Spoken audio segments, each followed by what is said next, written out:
Hey guys, welcome back to my channel. तो आज हम बात करेंगे डेबिट एंड क्रेडिट के मीनिंग की, और हम बात करेंगे rules of debit and credit. तो हम स्टार्ट करते हैं डेबिट एंड क्रेडिट मीनिंग से। तो डेबिट और क्रेडिट अकाउंटिंग का वो एस्पेक्ट है जिसका अल्टीमेट इफेक्ट बिजनेस के एसेट्स या लाइबिलिटीज पे पड़ता है। डेबिट की वजह से बिजनेस की एसेट्स इंक्रीज होंगी या फिर बिजनेस की लाइबिलिटीज डिक्रीज होगी, और क्रेडिट की वजह से बिजनेस की एसेट्स डिक्रीज होगी और उसकी लाइबिलिटीज जो है वो इंक्रीज होगी। मतलब जस्ट वाइस वर्सा है डेबिट और क्रेडिट का अल्टीमेट इंपैक्ट जो पड़ता है वो जस्ट अपोजिट है। डेबिट से एसेट्स इंक्रीज होगी लेकिन क्रेडिट से एसेट्स डिक्रीज होगी, और डेबिट की वजह से लाइबिलिटीज जो है वो डिक्रीज होगी लेकिन क्रेडिट की वजह से लाइबिलिटीज इंक्रीज होगी। जैसे कि बिजनेस ने अगर कोई फर्नीचर खरीदा, फर्नीचर क्या है बिजनेस की एसेट्स हुई, तो वो एसेट्स जो बिजनेस की हुई वो एसेट्स का डेबिट बैलेंस होता है। बिजनेस के लिए वो एसेट्स जो है वो उसकी प्रॉपर्टी है। प्रॉपर्टी जो भी बिजनेस की जो प्रॉपर्टी होती है वो बिजनेस के लिए डेबिट उसको करता है जब भी बिजनेस खरीदता है। तो डेबिट हुआ मतलब कि बिजनेस की एसेट्स बढ़ गई। तो जब भी कोई एसेट्स खरीदा जाएगा तो डेबिट की वजह से, क्योंकि उसको डेबिट किया जाएगा तो बिजनेस की एसेट्स इंक्रीज हो जाएगी। लेकिन अगर हम किसी एसेट्स को क्रेडिट कर रहे हैं, अगर हम किसी एसेट्स को अगर क्रेडिट कर रहे हैं, उस केस में जो एसेट्स है उसकी वैल्यू जो है कम हो जाएगी। और इसका जस्ट अपोजिट होगा, अगर हमने बिजनेस में कैपिटल और लगाई, इन्वेस्ट की, तो उस केस में क्या होगा, कैपिटल इंक्रीज हो जाएगी तो उसको क्रेडिट किया जाता है। क्योंकि बिजनेस में कैपिटल आया मतलब कि बिजनेस के लिए वो लाइबिलिटीज है, इंटरनल लाइबिलिटीज है, तो वो इंक्रीज हुई। तो जब भी लाइबिलिटीज इंक्रीज होगी तो क्रेडिट किया जाता है। उसी तरह से अगर कैपिटल मान लीजिए निकाली गई, बिजनेस में से विड्रॉ किया गया है अगर फंड्स को, उस केस में लाइबिलिटीज रिड्यूस हो जाएगी। तो जब भी अगर मान लीजिए अगर कैपिटल को डेबिट में दिखाया जा रहा है, that means capital is reduced। Fine, अब हम बात करते हैं rules of debit and credit. Debit and credit के रूल्स क्या है, किस सिचुएशंस में हम डेबिट करते हैं और किस सिचुएशन में हम क्रेडिट करते हैं, उसकी अब हम बात करेंगे। तो इसमें दो मेन अप्रोचेस हैं जिसके बेसिस पे डेबिट या क्रेडिट किया जाता है अकाउंटिंग में। पहला अप्रोच है हमारा अमेरिकन अप्रोच या मॉडर्न अप्रोच, और दूसरा है इंग्लिश अप्रोच और ट्रेडिशनल अप्रोच।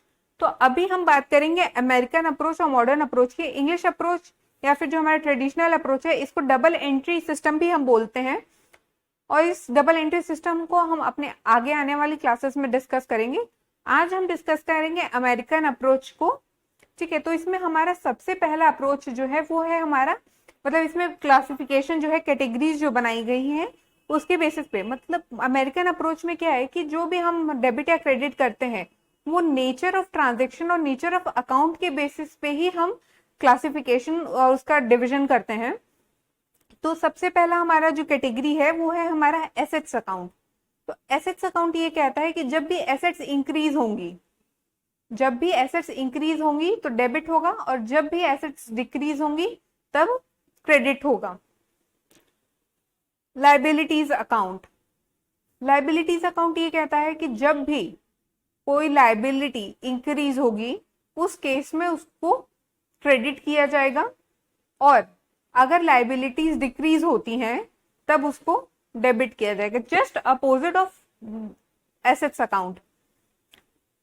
फिर हम बात करते हैं कैपिटल अकाउंट और ओनर्स इक्विटी। ओनर्स इक्विटी हमने बताया था कि शेयर होल्डर्स जो अपने पैसे बिजनेस में किसी कंपनी में इन्वेस्ट करते हैं तो वो बिजनेस के लिए क्या हुई, कैपिटल है, वो ओनर्स इक्विटी है। मतलब कि जो शेयर होल्डर्स हैं वो उनका पैसा है, वो बिजनेस के ओनर कहलाते हैं। जो भी शेयर होल्डर्स हैं जिन्होंने अपना पैसा किसी कंपनी में अगर इन्वेस्ट किया हुआ है तो वो उसके ओनर कहलाते हैं।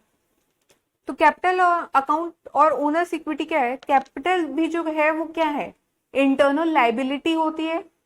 तो अगर इंटरनल लाइबिलिटी इंक्रीज होगी, मतलब कि अगर कैपिटल आप और ज्यादा इंट्रोड्यूस कर रहे हो बिजनेस में, या आप कैपिटल विड्रॉ कर रहे हो इन सिचुएशंस, क्या होगा कि अगर कैपिटल इंट्रोड्यूस किया गया बिजनेस में तो लाइबिलिटीज, इंटरनल लाइबिलिटीज बढ़ जाएंगी। लेकिन अगर कैपिटल विड्रॉ किया जा रहा है, ड्रॉइंग्स हो रही है, तो उस केस में कैपिटल रिड्यूस होगा। तो कैपिटल रिड्यूस मतलब उसको हम डेबिट करेंगे। तो अगर कैपिटल इंक्रीज होता है क्रेडिट, अगर कैपिटल रिड्यूस होता है डेबिट।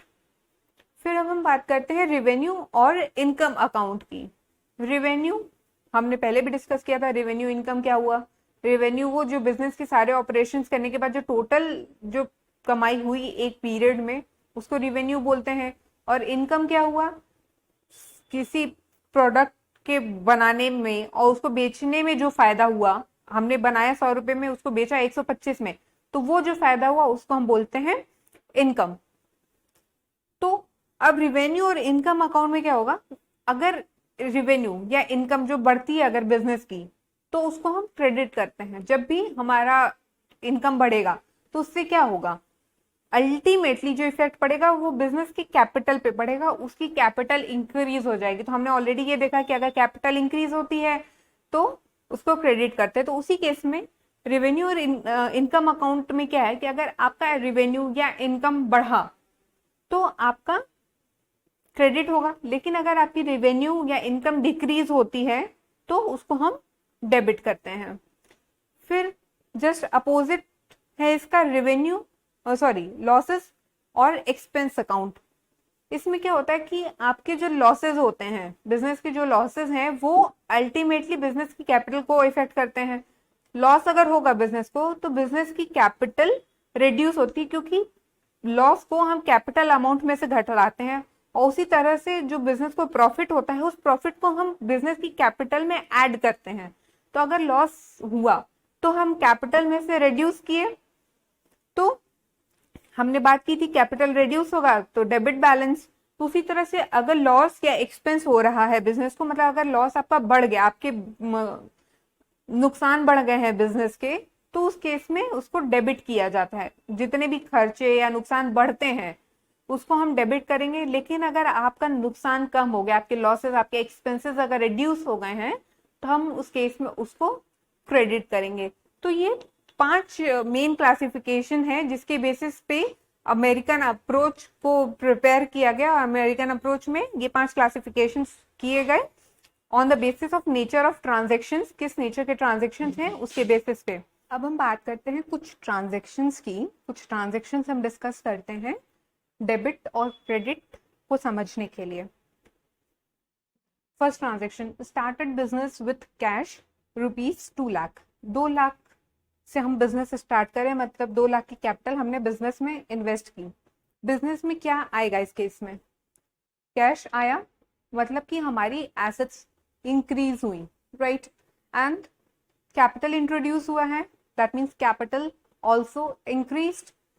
एसेट्स इंक्रीज हुई, एसेट्स इंक्रीज हुई, और साथ में हमारा कैपिटल इंक्रीज हुआ है। एसेट्स इंक्रीज मतलब डेबिट, और कैपिटल इंक्रीज मतलब क्रेडिट। तो हमारा डेबिट हम करेंगे 2 लाख से एसेट्स को, मतलब कि कैश हम डेबिट करेंगे। कैश को हम डेबिट किए 2 लाख से टू कैपिटल। कैपिटल आई 2 लाख की, कैपिटल को क्रेडिट करेंगे तो हमने क्रेडिट कर दिया, ये डेबिट है, ये क्रेडिट है। Assets debit 2 lakh to capital credit 2 lakh. अब बात आती है purchased goods for cash. Goods purchase की कैश पे, मतलब कि पेमेंट की गई है, उधार पे नहीं खरीदा गया है। फाइन, गुड्स परचेज किया गया कैश पे, मतलब क्या होगा? कैश जाएगा, बिजनेस के पास से कैश गया, और साथ में क्या होगा? बिजनेस के पास गुड्स आएंगी। अल्टीमेटली इफेक्ट क्या पड़ा बिजनेस पे? कुछ भी इफेक्ट पड़ा एसेट्स पे नहीं। जितने से बढ़ा गुड्स जब खरीदा गया उतने से ही कम भी हो गया, क्योंकि कैश चली गई। लेकिन चूंकि कैश गई, कैश क्या हुआ? एसेट्स घटी। एसेट्स घटी मतलब कि क्रेडिट करेंगे। स्टॉक बढ़ा मतलब कि एसेट्स बढ़ी, राइट। एसेट्स बढ़ी मतलब कि डेबिट। इधर इस केस में स्टॉक की वजह से एसेट जो है हमारी बढ़ी, लेकिन कैश चूंकि गया तो एसेट्स हमारी घटी, तो पहले तो हम स्टॉक को डेबिट करेंगे, मतलब कि हमारे परचेजेस जो है तो हम क्या करेंगे, परचेजेस अकाउंट डेबिट। कभी भी स्टॉक को स्टॉक नहीं लिखा जाता है, हमेशा परचेज लिखा जाता है। Purchases account debit 10,000 to assets कम हो रही है, कैश गया है, टू कैश कम गया मतलब कि एसेट्स कम हुई, एसेट्स कम होने का मतलब हम क्रेडिट करेंगे टू कैश अकाउंट, क्रेडिट कर रहे हैं हम 10,000। Purchase goods on credit from ABC worth ₹5,000। ABC से हमने गुड्स खरीदा उधार पे 5,000 का। अब एबीसी से चूंकि हमने उधार पे गुड्स खरीदे हैं, एबीसी हमारे कौन हुए, क्रेडिटर्स। क्रेडिटर्स कौन होते हैं, जिनसे हम उधार पे रॉ मटेरियल्स खरीदते हैं या कोई भी सामान हम जिससे उधार पे खरीदते हैं वो हमारे क्रेडिटर्स हुए। तो अब एबीसी कौन हुआ, हमारा क्रेडिटर। क्रेडिटर बढ़ा क्योंकि हमने उधार पे खरीदा, क्रेडिटर्स अराइज हुए, क्रेडिटर्स बढ़े। क्रेडिटर्स बढ़ने का मतलब हमारी लाइबिलिटीज बढ़ी, राइट। हमने बात किया था लाइबिलिटीज जब भी इंक्रीज होगी तो क्रेडिट। तो अब एबीसी को तो हम क्रेडिट करेंगे क्योंकि ये पार्टी है, पार्टी का नाम जाएगा वहां पे, ठीक है। लेकिन हमने गुड्स खरीदा, हमारी स्टॉक इंक्रीज होगी। स्टॉक इंक्रीज मतलब कि स्टॉक क्या हुई, हमारी एसेट्स है, हमारी करंट एसेट्स है, एसेट्स इंक्रीज हुई, डेबिट। तो इस केस में क्या हो जाएगा, अगेन परचेजेस अकाउंट डेबिट 5,000। लेकिन एबीसी को क्रेडिट करेंगे, लाइबिलिटीज है ये हमारी, क्रेडिटर्स है हमारे, मतलब हमारी लाइबिलिटीज, लाइबिलिटीज बढ़ने का मतलब credit to A B C 5,000। अब बात आती है furniture worth ₹1,00,000 purchased on credit from Mohan. अब हमने फर्नीचर खरीदा लेकिन उधार पे खरीदा मोहन से। मोहन अगेन हमारा क्या हुआ, क्रेडिटर हुआ। क्रेडिटर मतलब कि अब हम उसको क्रेडिट करेंगे। फर्नीचर क्या हुई, हमारी एसेट्स। फर्नीचर हमने खरीदा, हमारी एसेट्स बढ़ेंगी, एसेट्स बढ़ना debit. Furniture account debit 1,00,000। Mohan to Mohan 1,00,000। Goods worth ₹5,000 sold for cash.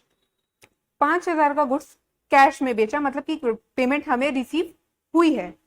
तो हमारे पास से अगेन सिचुएशन क्या बनी, गुड्स गए। परचेसेस के केस में हमारे पास गुड्स आए थे, लेकिन सेल्स के केस में हमारे पास से गुड्स गए, स्टॉक हमारा कम हुआ। स्टॉक कम हुआ मतलब हमारी एसेट्स रिड्यूस हुई।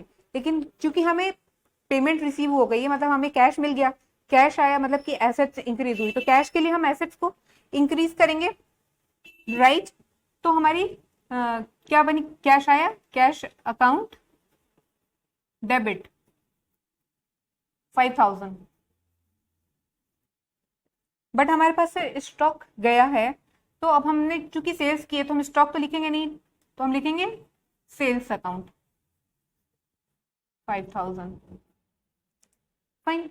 अब बात आती है goods worth ₹15,000 sold on credit to XYZ।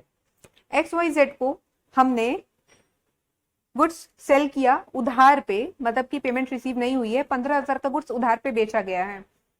तो अब चूंकि उधार पे बेचे हैं, तो जिनको हम माल उधार पे बेचते हैं वो कौन हुए, हमारे डेटर्स। डेटर्स जिनसे हमें पैसे लेने हैं, चूंकि हमने उनको क्रेडिट पे गुड्स सप्लाई किए थे। फाइन। तो अब XYZ हमारे कौन हुए, डेटर्स। डेटर्स मतलब हमारी करंट एसेट्स। करंट एसेट्स हमारी इंक्रीज हो रही है, एसेट्स हमारी इंक्रीज हो रही है, तो एसेट्स जब भी इंक्रीज होंगी डेबिट।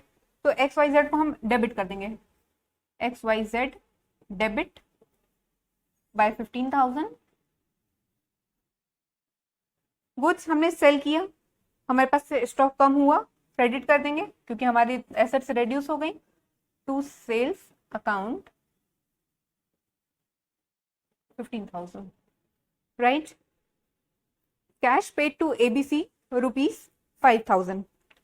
ABC से हमने 5,000 का गुड्स उधार पे खरीदा था, उस टाइम हमने पेमेंट नहीं की थी, उसको हमने उधार पे लिया था। अब हम उसको पेमेंट कर रहे हैं 5,000 का। तो अब चूंकि ABC को हमने उस टाइम क्रेडिट किया था क्योंकि हमें उन्हें पेमेंट करनी थी, बट अब हम चूंकि उनको पेमेंट कर दिए हैं तो हम उनको डेबिट कर देंगे, उनको खत्म करना है। अब हमको हमारी लाइबिलिटीज खत्म हो रही है, मतलब हमारी लाइबिलिटीज जो है रिड्यूस हो रही है, राइट। उस समय हमारी लाइबिलिटीज इंक्रीज हुई थी क्योंकि हमें उन्हें पेमेंट करनी थी, बट चूंकि अब हम उनको पेमेंट कर दिए तो हमारी लाइबिलिटीज रिड्यूस हो रही है। तो लाइबिलिटीज जब भी कम होता है हम क्या करते हैं, डेबिट। तो एबीसी को अब हम डेबिट कर देंगे, एबीसी डेबिट। और हमने पेमेंट कर दी, कैश पे किया है, हमारे पास से क्या गया, कैश गया, मतलब हमारी एसेट्स जो है रिड्यूस हुई। एसेट्स जब भी रिड्यूस होंगी तो उसको क्रेडिट करेंगे टू कैश अकाउंट 5,000 राइट। अब हम बात करते हैं रेंट पेड। हमने रेंट पे किया, रेंट क्या है हमारा, हमने रेंट पे किया। रेंट हमारे लिए क्या है, खर्चा है, it is an expense. Expense जब भी इंक्रीज होगा क्या करेंगे, डेबिट, राइट। और हमने चूंकि पेमेंट की है, कैश हमने पे की, हमारे पास से कैश गया, कैश गया, एसेट्स रिड्यूस हुई, एसेट्स रिड्यूस मींस क्रेडिट। तो क्योंकि ये रेंट है तो लिखेंगे रेंट अकाउंट। कोई और अदर एक्सपेंस होता तो उसका स्पेसिफिक नेम लिखते। तो rent account debit 1,000 to cash account 1,000।